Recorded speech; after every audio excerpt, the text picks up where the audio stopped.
ബാലകൃഷ്ണ. ബഹുമാനിയായ അധ്യാപകരെ, എന്റെ പ്രിയപ്പെട്ട കൂട്ടുകാരെ, ഞാൻ നിങ്ങൾക്ക് മുമ്പിൽ അറബി ഭാഷയെക്കുറിച്ചുള്ള കുറച്ച് പ്രസംഗം ഞാൻ ഇന്നിവിടെ പറയാൻ ആഗ്രഹിക്കുന്നു. ഇന്ന് ഡിസംബർ 18 ലോക അറബി ഭാഷാ ദിനം. അറബി ഭാഷ വളരെ രസകരമായ ഭാഷയാണ്.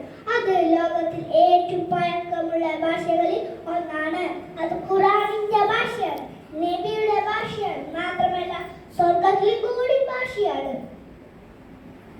ലോകത്തിൽ ഔദ്യോഗിക ഭാഷയായി മാതൃഭാഷയായി മില്യൺ കണക്കിന് ആൾക്കാർ അറബി ഭാഷ ഉപയോഗിക്കുന്നുണ്ട്.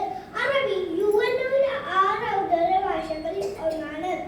അറബി ഭാഷയിൽ 28 അക്ഷരങ്ങളാണ് ഉള്ളത്. അത് വലത്തു നിന്ന് എടുത്തോട്ടാണ് എഴുതുന്നത്. അറബി ഭാഷയ്ക്ക് ഇത്രയധികം മഹത്വം പ്രാധാന്യമുള്ളത് കൊണ്ട് തന്നെ ഞാൻ അറബി ഭാഷ പഠിച്ചുകൊണ്ടിരിക്കുന്നു. ഇത്രയും നല്ലൊരു ഭാഷ പഠിക്കാനും അതിനെക്കുറിച്ച് മനസ്സിലാക്കാനും നാം ഓരോരുത്തരും മുന്നോട്ട് വരണമെന്ന് പറഞ്ഞുകൊണ്ട്